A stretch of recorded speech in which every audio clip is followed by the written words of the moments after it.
Hello and welcome to Strait Talk. I'm Ayse Suberker. The last time Turkish President Recep Tayyip Erdoğan visited Cairo, the world was a different place. A decade of frosty relations led to a near freeze in dialogue between the two largest countries in the region. But over the past year and a half, a series of breakthroughs led to an opening. And now Turkey and Egypt find themselves meeting amid the backdrop of an ongoing crisis in Gaza. Nili Kohzad explains.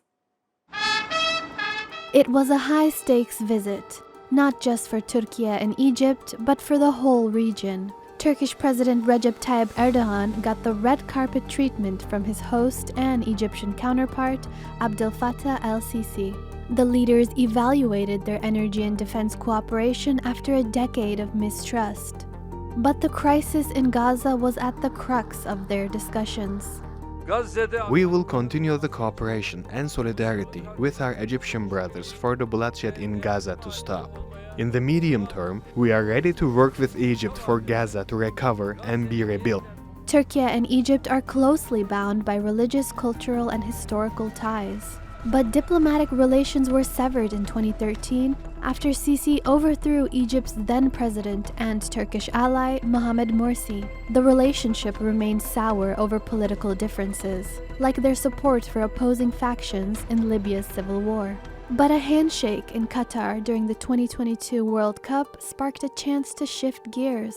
And in October last year, Turkish Foreign Minister Hakan Fidan visited Cairo to share a message of solidarity with Egypt on the Palestinian issue. We do not approve of the policy of Palestinians being uprooted from their land in Gaza and exiling them to Egypt. We are against this until the end. We are with Egypt on this issue.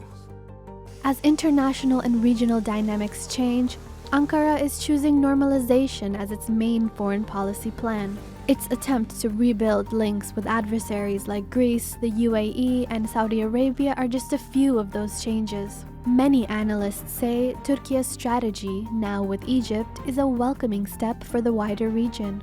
Of course, the whole region in the Middle East now is on fire. So the relationship between Turkey and Egypt was not there for 12 years now. And now this relationship with the diplomatic relationship coming back in force last year. So, of course, this is something that we welcome. And there is one issue where the two countries are aligned.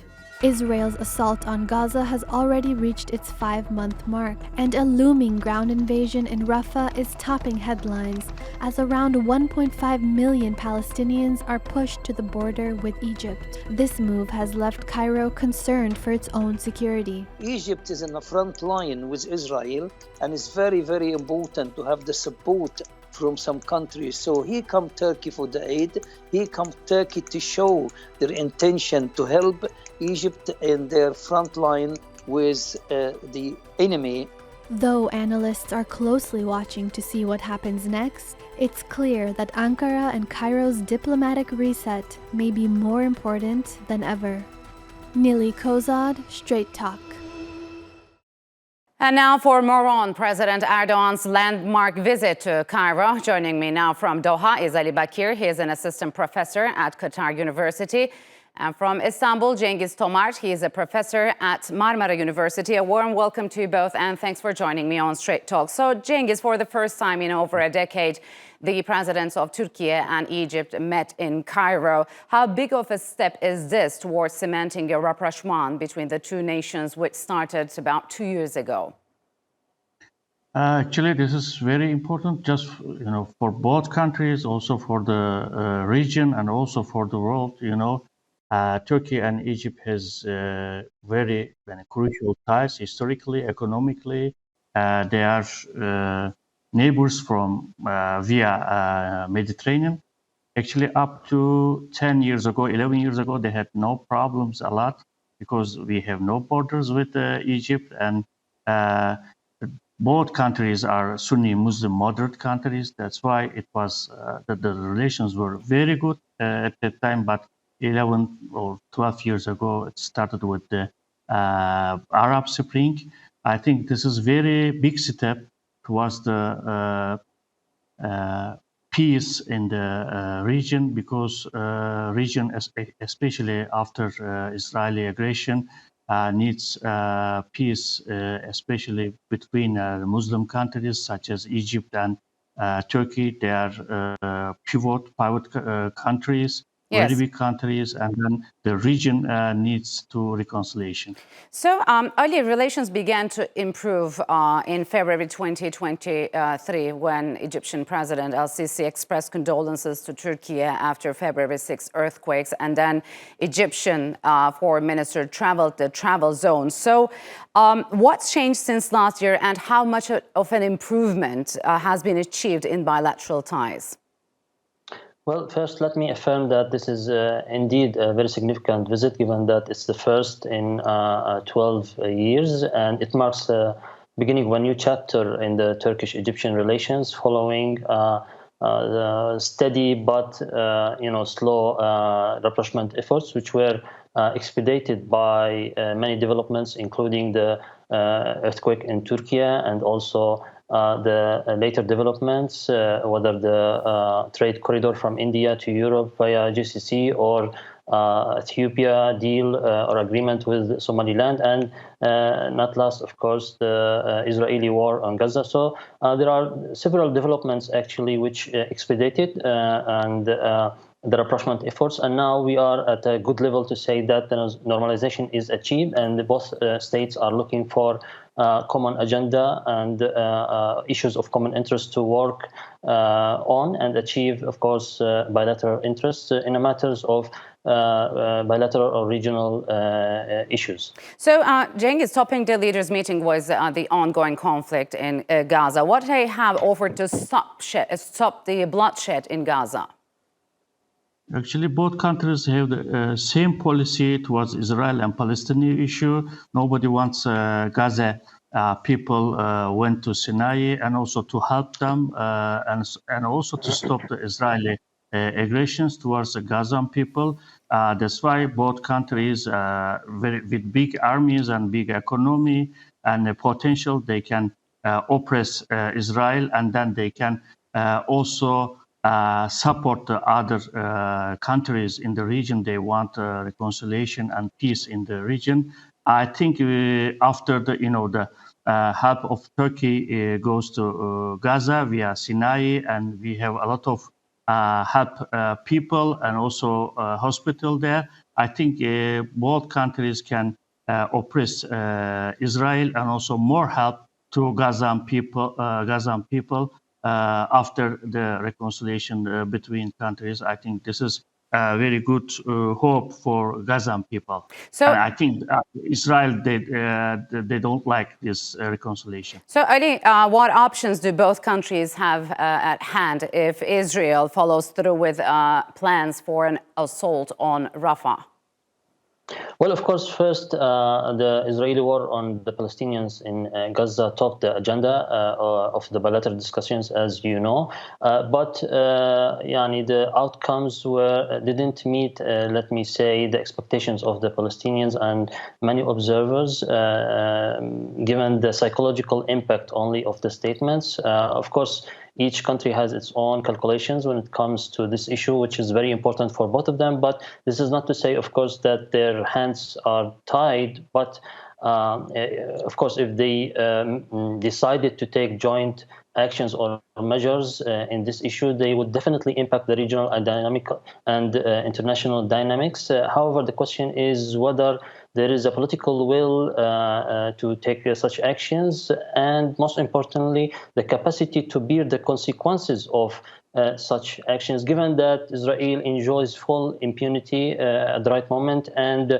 unconditional support from the United States and former colonial powers such as Germany and the UK, among others. So the issue is very important for both of them. They can actually do something jointly, but whether this will happen or not, it depends on several calculations, like I said. For now, they assured that Israel should halt the operation against Rafah, should also reach an immediate ceasefire, and also to proceed to the two-state solutions. But this is a very complex issue, and it's also related to other players and dynamics in the region and beyond.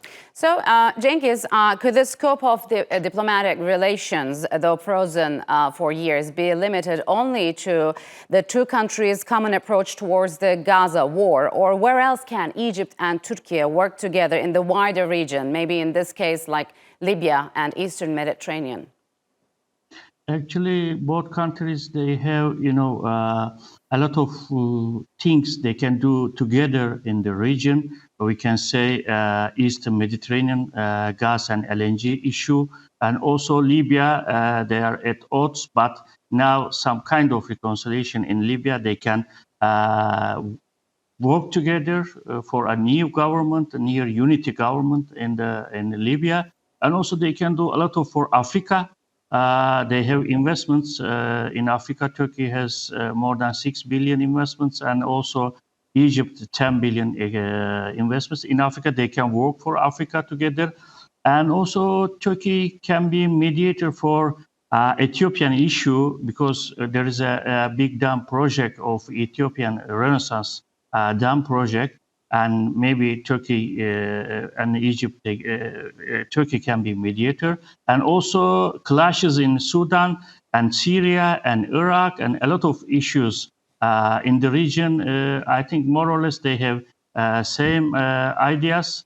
Actually, the problem was between Egypt and Turkey was ideological, more than practical. That's why I think they have a lot of things can do together in the region. Early, now that both countries pledged more cooperation, which will also include the sale of drones by Turkey to Cairo. So we also know that Turkey provides drones to Ethiopia, which it has deep-running problems with Cairo. So could such a cooperation upset balances in the region moving forward?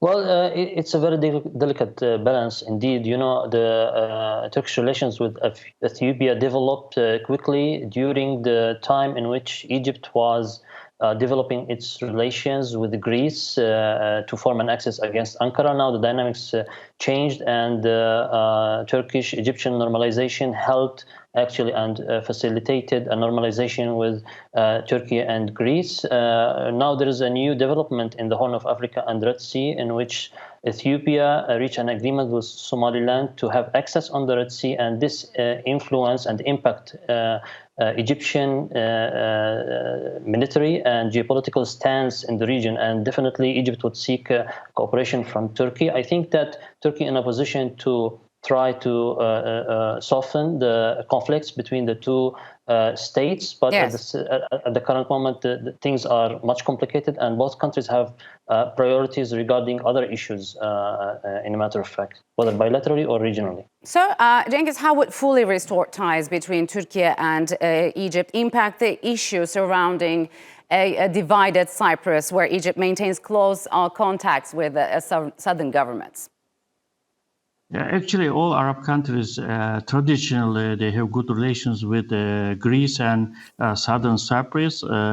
After the conflict or between Egypt and Turkey, there were some kind of southern part of Mediterranean against Turkey. Now Turkey can crack this thing between Greece and Cyprus, southern Cyprus and Egypt, because the agreement, especially continental shelf agreement between Egypt and other countries, Greece, southern Cyprus and Israel, against the Egyptian profits, and that's why maybe they can do something new. New agreements between Turkey and Egypt may help the economics of the both countries, because both countries they are suffering from economic problems. All right, gentlemen, unfortunately, we'll have to leave it here. Thank you very much for joining me on Strait Talk.